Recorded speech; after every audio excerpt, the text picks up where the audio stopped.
So we're going to take a look at an oblique prism and how you do that. Now the reason this one is oblique is because it doesn't go straight up. You can see that it is tilted slightly to the, I guess you would say, right, the way we're looking at it now. But when I told you about rectangular prisms is that they will be sitting on their base. And so its base is that piece that is on the bottom. My lines are a little off, but they're pretty close. And so the first question, number 15, says, is the prism a right prism or an oblique prism? We've already answered that. It is oblique. Yeah, it's not going straight up, so it's oblique. So there you go. There's one question answered. So what shapes are the bases and lateral faces? So let's just talk about the bases first. The bases are right there, right, because it's sitting on its bases. Well, what is this red thing that I have in there? What's that talking about? That means it's a right angle. So even though that kind of the sides of this have been tilted, could the top still just be a rectangle? Yeah, and that's all it is. So for 16, the bases are rectangles. And actually, so is this right side, and so is that left side over there is also just going to be rectangles. The ones that are not going to be rectangles are the ones that are where?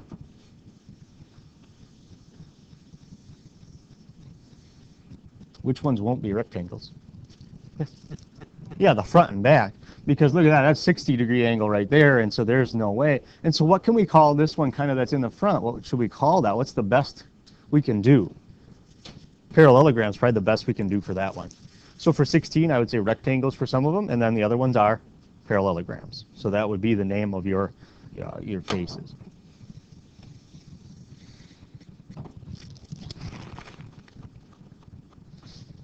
"17, what is the perimeter of the base?" Well, it's probably easier just to look up here. This is a base, right? Okay.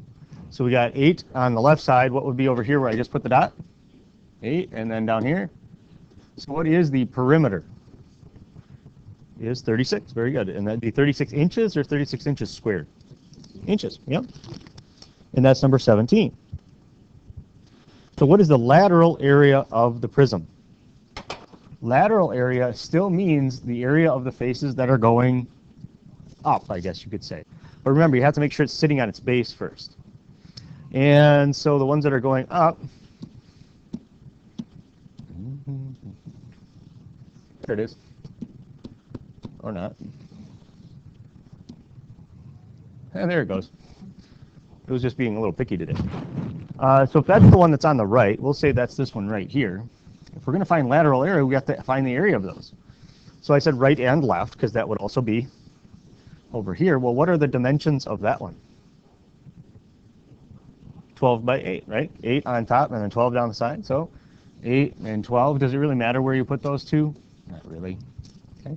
So what's the area of just that face right there? 8 times 12? Well, what's 8 times 10? It's 96 total. Very good. 96 what?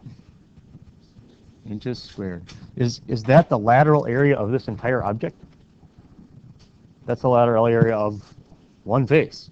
And how many of those do I really have? I have 2 of them. Now remember, you can do that now. You can multiply now, or you can wait to multiply. That's up to you. What else would count as lateral? The front and back, or the top and bottom? Top and bottom are your bases. So front and back, and I don't know where I put that. I'm going to guess it's over here. All right. Front and back, there it is. There's the problem. Well, what are the dimensions of that? We know it's basically here and in the back. So what are the dimensions of that? It is 12 by 10. Unfortunately, this is not a rectangle, so I cannot just take 12 times 10. For a parallelogram, you do have to take base times height, though. And where do base and height always come together? A right angle. So is 12 the height of this parallelogram? Is 10 the base? Yeah, that is, but 12 is not the height. This red segment I put in is the height, and you can draw these pictures on your paper if you want. It might be helpful. But we do know that this much is 12, correct? And what type of triangle are we really looking at then if we're looking at that one right there? 30, 60, 90. And which of those pieces do we want? Do we want the one where I put one red dot or where I put two? Now we want the one where I put two red dots. That's the side that would be helpful. Now we could get to here pretty easy using your cheat sheet. Or remember, can you use law of sines here if you want to? Yeah, law of sines will work too. But what do you have to do to go? We're across from 90. We want to get to across from 30. You take, divide by 2 or take half. I heard somebody say that. And so that right there is 6 inches. So is my picture really drawn to scale? Not so good, right? So is 6 inches the height we're going to use? No. We got to get in there. And how do we get in there? Multiply by the square root of 3. So 6 square root of 3. Can somebody get me that in a decimal form, please? You expect it to be more than 12 or less? Yeah, less. What is it? 10.4? Now, why did I go and do all that work? Well, because to do a parallelogram, you have to take base times height. Do I now know the base and the height? I do. The base is, well, it's base times height. The base is 10. My height is 10.4. And so what is the area of that one? If we use those numbers right there. I think Chris said it. Do we agree with Chris is 104? Yep. 104 inches squared. So now you maybe see why I'm doing this one with you.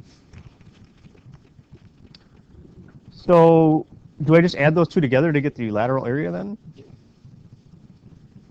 Well, actually, I add those two together and then multiply by 2. Okay? Because this is the right side is just 96. So if I have the right side, I also have to add on the left side. And if I have just the front, which is what this is, I also have to add on the back. So I would add those two together right there and then multiply by 2.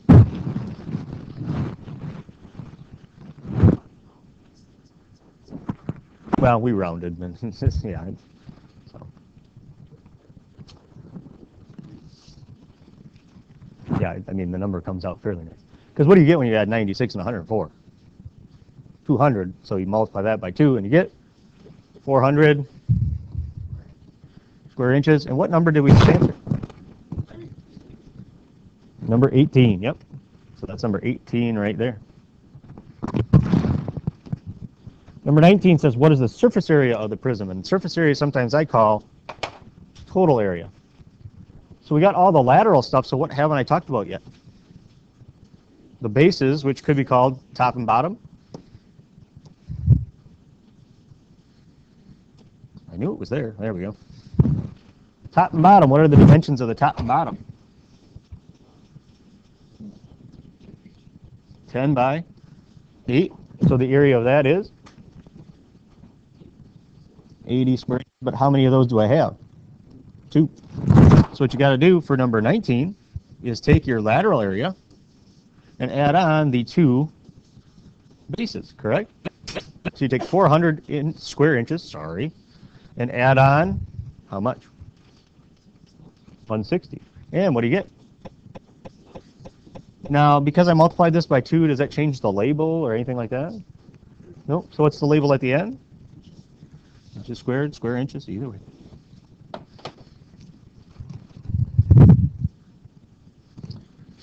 And that's pretty much exactly what the book got. They rounded a little bit further out, I think, on their 10.4. So if it's oblique, you got to do it by hand. You got to do all that. You can't use a formula. Okay. Your entire assignment is 15 through 32. You have 5 of them already done, or at least you should. We answered them all. If you didn't write it down, I can't really help you with that.